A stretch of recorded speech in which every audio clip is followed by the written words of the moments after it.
सर्वांना माझा नमस्कार. आपण ह्या लेक्चरमध्ये महाराष्ट्र कामगार किमान घरभाडे भत्ता कायदा 1983 हा बघणार आहोत.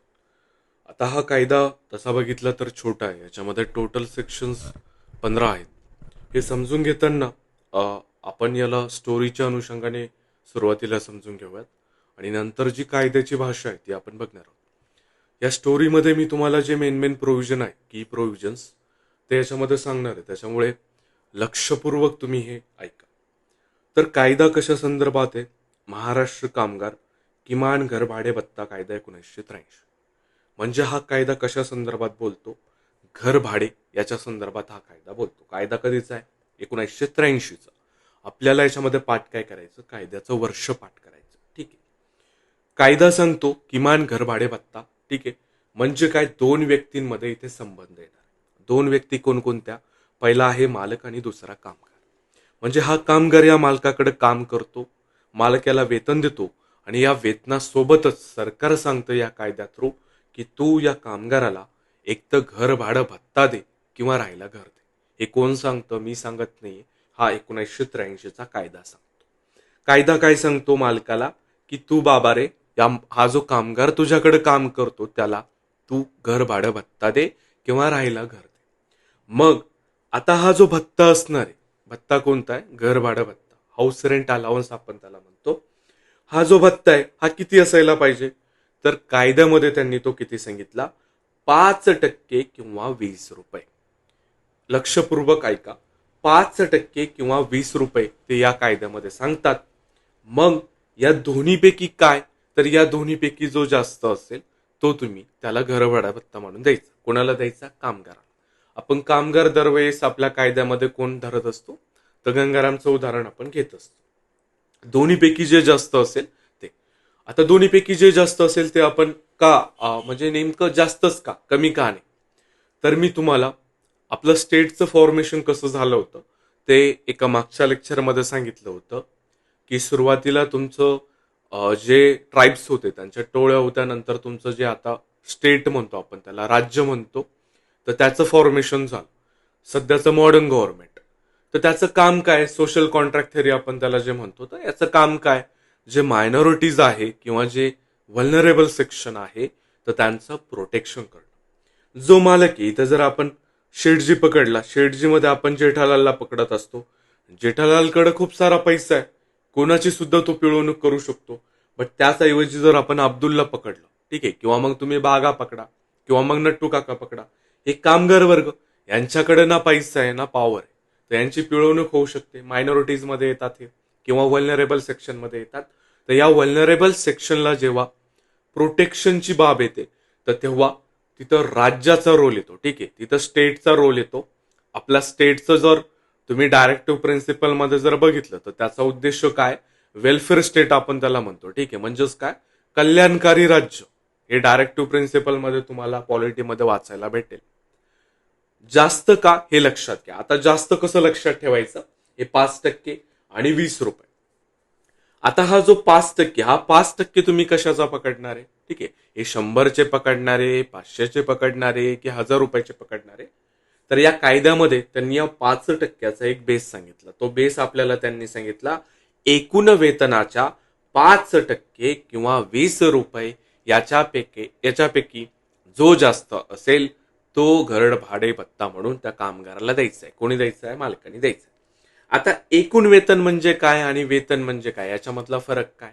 तर एकूण वेतनच्या डेफिनेशन मध्ये तुमचं वेतन प्लस डिअरन्स अलाउन्स येतं. ठीक आहे, याला आपण मराठीमध्ये महागाई भत्ता असं म्हणतो. ठीक आहे, हे लक्षात ठेवा. एकूण वेतनामध्ये काय येतं?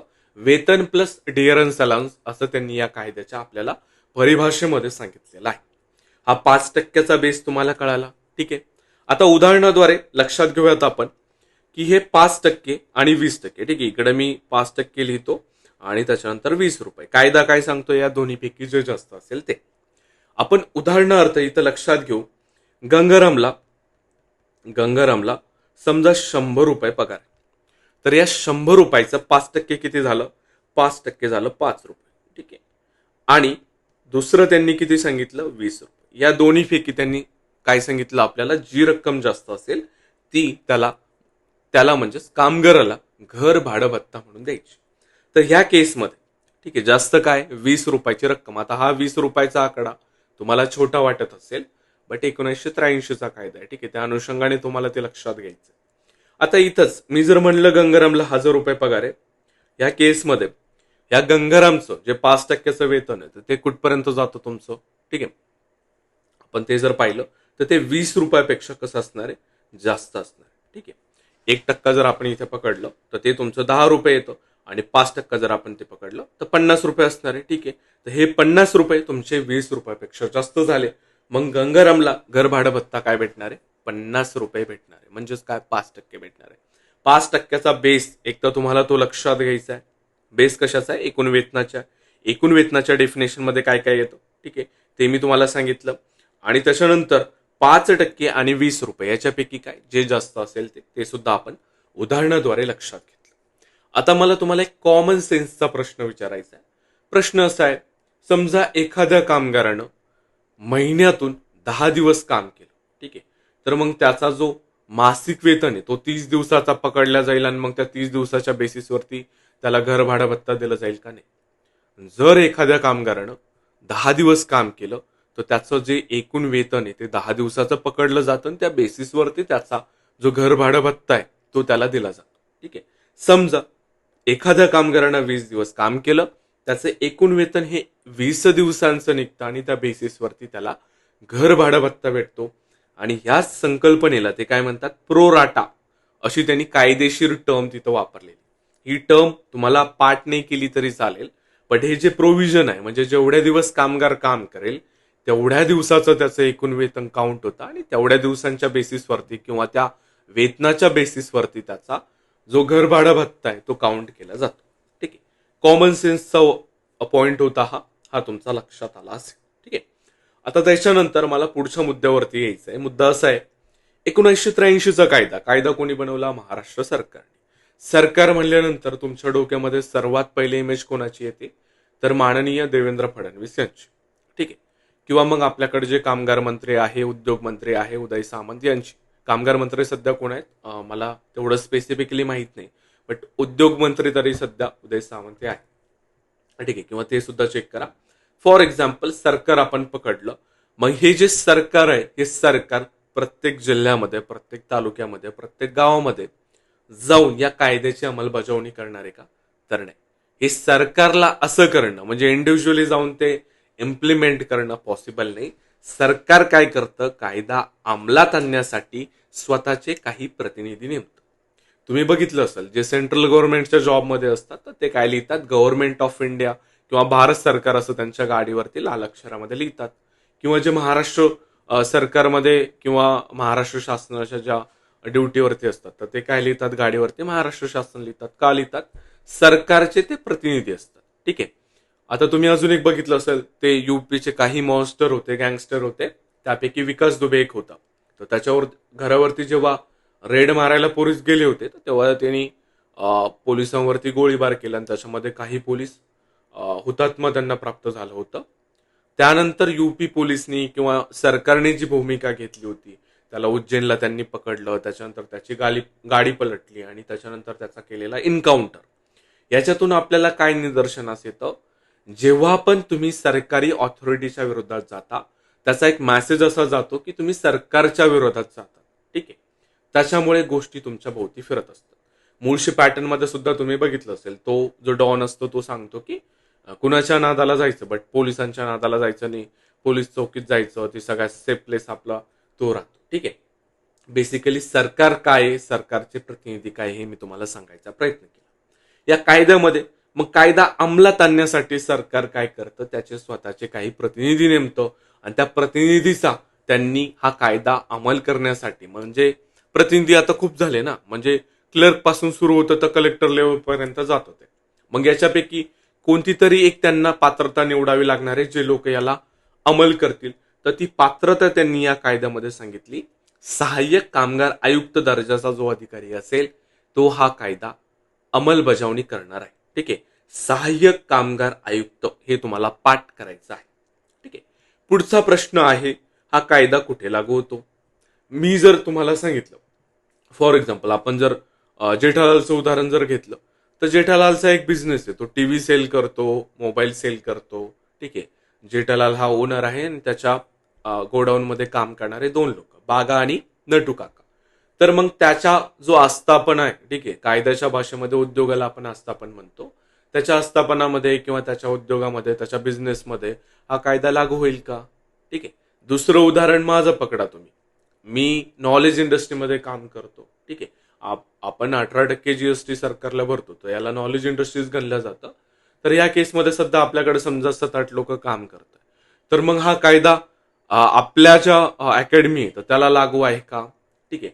तर इथं सरकार या कायद्यामध्ये नमूद करतं, जो पण आस्थापन असणारे किंवा उद्योग असणारे, बिझनेस असणारे, तर जिथं 50 किंवा 50 पेक्षा जास्त कामगार काम करतात, त्या आस्थापनांना हा कायदा लागू होणार आहे.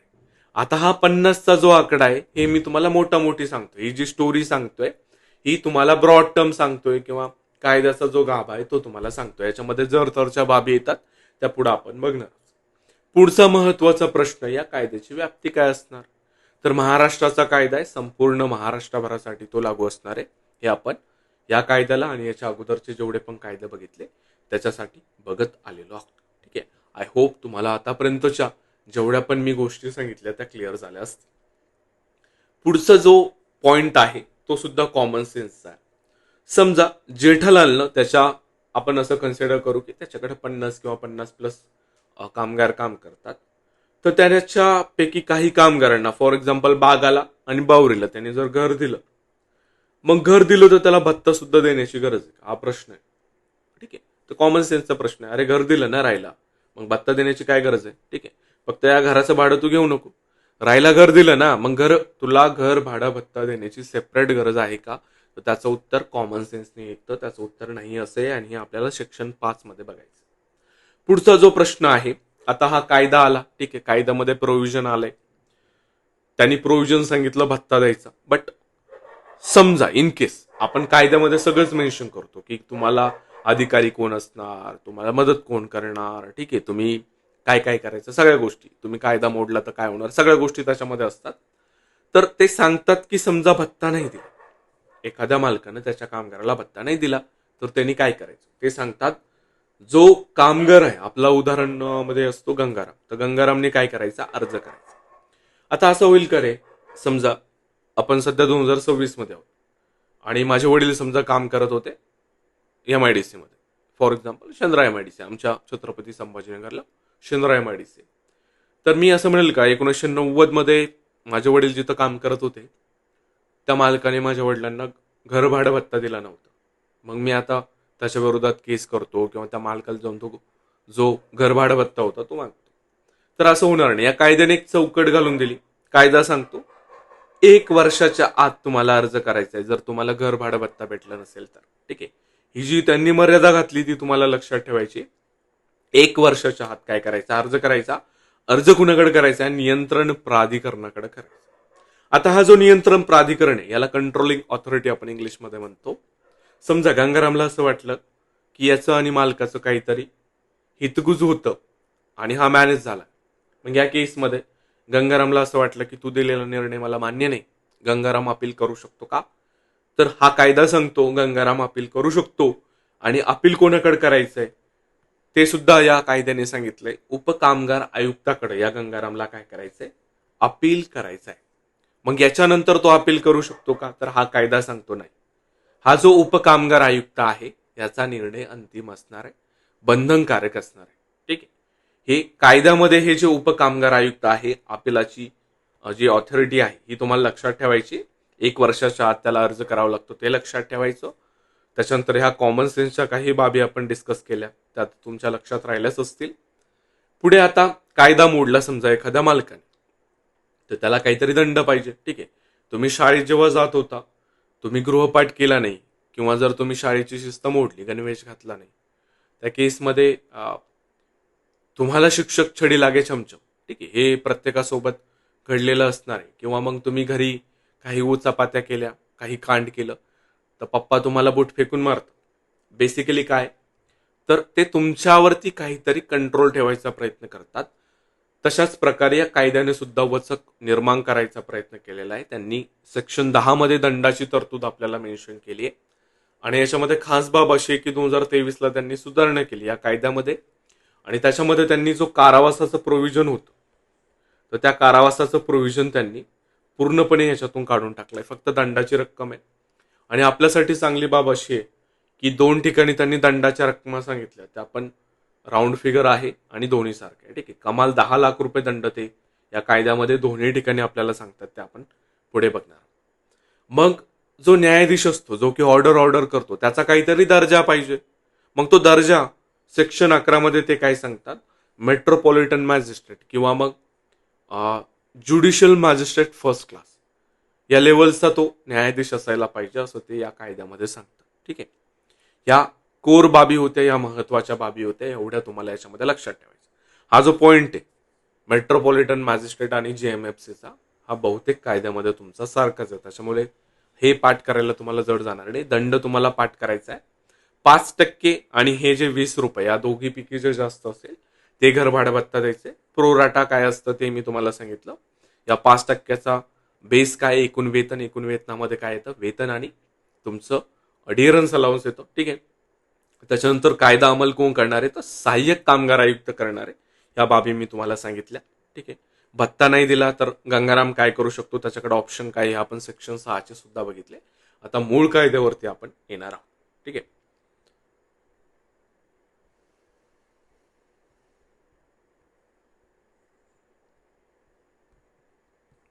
हा, तर कायद्याचं कलम एक आहे, ते सांगतं संक्षिप्त नाव, विस्तार, सुरुवात आणि लागू. तर नावामध्ये काय तुम्हाला वर्षपाठ करायचं 1983, किमान घरभाडे भत्ता कायदा आहे. क्षेत्राचा विस्तार जर आपण बघितला तर संपूर्ण महाराष्ट्राला हा कायदा लागू आहे. आणि लागू होण्याची तारीख ते काय करणार आहे, अधिसूचना काढून राजपत्रामध्ये मेन्शन करणार आहे. म्हणजे स्पेसिफिकली तारीख त्यांनी आपल्याला सांगितली नाही, त्याच्यामुळे पाठ करायची आपल्याकडं तेवढंसं म्हणजे लोड याच्यामध्ये नाही. पुढे लागू असण्याची ते एक मुख्य अट सांगतात आपल्याला. हा कायदा अशा प्रत्येक कारखान्याला किंवा औद्योगिक आस्थापनेला लागू होतो जिथं 50 किंवा त्यापेक्षा जास्त कामगार काम करत आहे. ठीक आहे, मी तुम्हाला सांगितलं ना, जेठालालचं उदाहरण दिलं की जेठालालसाठी लागू असेल का, तिथं तर फक्त नटू काका आणि बागा काम करतो, तर नाही. आपल्या अकॅडमीसाठी नाही, आपल्या अकॅडमीमध्ये सुद्धा 6-7 लोक काम करतात. 50 लोकांचं इथं त्यांनी काय ठेवलेलं आपल्याला एक आपण जे म्हणतो की बेस त्यांनी इथं 50 कामगारांचा ठेवला. पुढे सांगतात ते, तसेच ज्या उद्योगांच्या औद्योगिक विवादांबाबत निर्णय घेण्याचे अंतिम अधिकार राज्य सरकारकडे आहेत किंवा ज्यांना बॉम्बे इंडस्ट्रियल रिलेशन ऍक्ट 1946 लागू होतो, अशाच उद्योगांना हा कायदा लागू होईल. ठीक आहे, तर हे पाठ करायचं. बॉम्बे इंडस्ट्रियल रिलेशन ऍक्ट हा कधीचा आहे, 1946चा आहे. आणि ज्या ज्या उद्योगांना तुमचा इंडस्ट्रियल डिस्प्यूट जे अधिकार तुमचे राज्य सरकारकडे आहेत, त्यांना त्यांना हा कायदा लागू होतो. परत एकदा ते 50 पेक्षा कमी कामगार, इथं ते वेगळं प्रोव्हिजन सांगतात. मी तुम्हाला सांगितलं होतं की 50 हा तुमचा कोर आहे, जर त्याच्या बाबी त्याच्यामध्ये येत असतात. जर एखाद्या कारखान्यामध्ये किंवा उद्योगात 50 पेक्षा कमी कामगार असतील, तरीही राज्य सरकार किमान 2 महिन्यांची आगाऊ नोटीस देऊन आणि हरकती सूचनांचा विचार करून अधिसूचना काढत त्या आस्थापनेला हा कायदा लागू करू शकतात. मी तुम्हाला वारंवार सांगतोय, कायद्याचा एक कोर जो गाभा असतो तो पकडायचा आणि त्याच्यामध्ये जरतरच्या बाबी असतात. ठीक आहे, त्या सुद्धा तुम्हाला लक्षात घेता आल्या पाहिजे. पुढे ते सांगतात, एकदा का हा कायदा एखाद्या कारखान्याला किंवा आस्थापनेला लागू झाला, तर त्यानंतर तिथल्या कामगारांची संख्या 50 पेक्षा कमी झाली तरी हा कायदा त्या आस्थापनेला लागूच राहील. त्यांना घरभाडे भत्ता देणे बंद करता येणार नाही. असं होऊ शकतं ना की समजा माझ्याकडे आज 60 कामगार झाले आणि मला हा कायदा लागू झाला, उद्या मी माझ्याकडे 10-15 लोकांना काढून देणार आहे, कारण की हे लोड येतं ना माझ्यावरती, घरभाडा भत्ता द्यायचा आहे ना मला. कशासाठी मी माझं लॉस करून घेऊ, ॲज अ मालक म्हणून मी हाच विचार करणार आहे. ठीक आहे, बट सरकारचं इथं भूमिका काय, मायनॉरिटीज आणि वल्नरेबलला प्रोटेक्ट करणं. ठीक आहे, तर त्याचं प्रोव्हिजन त्यांनी याच्यामध्ये ऍड केलेलं आहे. संख्या मोजण्याचा नियम जो आहे ते सांगतात पुढे की याचा जो अधिकार आहे तो राज्य सरकारला आहे. कामगारांची संख्या 50 आहे की नाही हे मोजताना त्या विशिष्ट कंपनीच्या उद्योगाच्या महाराष्ट्र राज्यातील सर्व शाखा आणि युनिट्स मधील एकूण कामगारांची संख्या एकत्र विचारात घेतली जाईल. याबद्दल काही वाद निर्माण झाल्यास राज्य सरकारचा निर्णय अंतिम असणार आहे. ठीक आहे, हा कायदा महाराष्ट्र सरकारचा असल्यामुळे इथं हायेस्ट ऑथॉरिटी ही तुमची राज्य सरकार असणार आहे. आता कलम 2 मध्ये ते काही महत्वाच्या व्याख्या सांगतात. ठीक आहे. तर याच्यामध्ये सक्षम प्राधिकरण त्यांनी काय सांगितलं, कलम 3 अंतर्गत राज्य सरकारद्वारे नियुक्त केलेले प्राधिकरण. तर कोण येतं, ते सहाय्यक कामगार आयुक्त येतं. ठीक आहे, इथं लिहून ठेवायचं आणि ते पाठ करायचं. कलम 3 मध्ये कोण येतं, सहाय्यक कामगार आयुक्त. पुढे मालकाची डेफिनेशन ते आपल्याला सांगतात. त्या अगोदर एक आपण उदाहरण समजून घेऊयात. XYZ company. ठीक आहे, XYZ कंपनी ही माझीच आहे असं गृहीत धरा. ठीक आहे. आता मी सिंगापूरला गेलो, फिरायला गेलो. ठीक आहे, मी सिंगापूरला गेलो, माझं नाव तीर्थराज सर किंवा तीर्थराज हाके किंवा राज सर म्हणा. मग मी जी ऑथॉरिटी किंवा जो माझा फायनल कंट्रोल आहे, अल्टिमेट कंट्रोल आहे, तो कोणाकडे दिला, तर मधुकर सर यांच्याकडे दिला. आणि समजा माझ्या आस्थापनामध्ये, आज माझ्या उद्योगामध्ये काही कांड झालं. कांड झाल्यानंतर त्याला जबाबदार कोण असणार आहे? ठीक आहे, सरकार किंवा पोलीस शोधत शोधत मला सिंगापूरला येणार आहे का? तर नाही, सरकार काय करणार आहे, मधुकर सरला उचलणार. म्हणजेच काय, अल्टिमेट कंट्रोल कोणाकडे, त्याला मालक किंवा नियोक्ता म्हणून कन्सिडर केलं जातं. कारखान्याचा किंवा आस्थापनेचा असा प्रमुख ज्याचे तिथल्या कामकाजावरती अंतिम नियंत्रण असते. यामध्ये व्यवस्थापक, व्यवस्थापकीय संचालक किंवा कामगारांच्या नियंत्रणासाठी जबाबदार असलेल्या इतर कोणत्याही व्यक्तीचा समावेश होतो. ठीक आहे, बेसिकली कीवर्ड लक्षात काय ठेवायचा आहे, ज्या व्यक्तीकडे अंतिम नियंत्रण असतं तो याच्यासाठी जबाबदार असतो. तो काय असतो, मालक असतो, नियोक्ता असतो. पुढे इस्टॅब्लिशमेंटची डेफिनेशन सांगतात ते Bombay shops and establishment act 1948. कारखान्याची डेफिनेशन आहे फॅक्टरीज ऍक्ट 1948. उद्योगाची डेफिनेशन इंडस्ट्रियल डिस्प्यूट ऍक्ट 1947चा. कायद्यांचे वर्ष पाठ करायचे. त्याच्यानंतर महत्वाची जी डेफिनेशन आहे ती वेतन किंवा मजुरीची. वेतन म्हणजे मूळ वेतन आणि महागाई भत्ता याच्यामध्ये येतं. यांची एकत्रित बेरीज ते या वेतनामध्ये करतात आणि इतर भत्ते यामध्ये मोजले जाते. हे पाठ करायचे तुम्हाला, की वेतनामध्ये इतर भत्ते मोजले जात नाही. मग त्याच्यासाठीच तर आपण सेपरेट कायदा करतोय ना. घरभाडे भत्ता का करतोय आपण कायदा, की तो तुमच्या वेतनामध्ये काउंट केला जातो. कामगारांची डेफिनेशन औद्योगिक विवाद कायदा 1947 मधील कामगारांची व्याख्या किंवा बॉम्बे इंडस्ट्रियल रिलेशन ऍक्ट 1946 मधील कर्मचाऱ्याची व्याख्या असणारे व्यक्ती हे तुमचे कामगार म्हणून याच्यामध्ये पकडले जाणार आहे.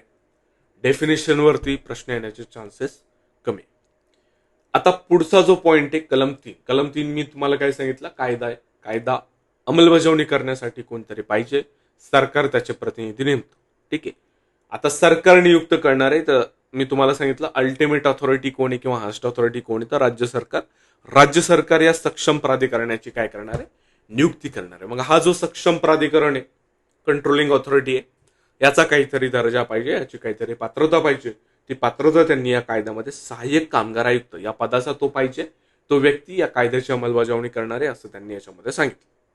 पुढे सांगतात ते वेगवेगळ्या क्षेत्रांसाठी, वेगवेगळ्या उद्योगांसाठी किंवा एकाच क्षेत्रातील वेगवेगळ्या उद्योगांसाठी स्वतंत्र नियंत्रण प्राधिकरणाची नियुक्ती करण्याचा अधिकार राज्य सरकारला आहे.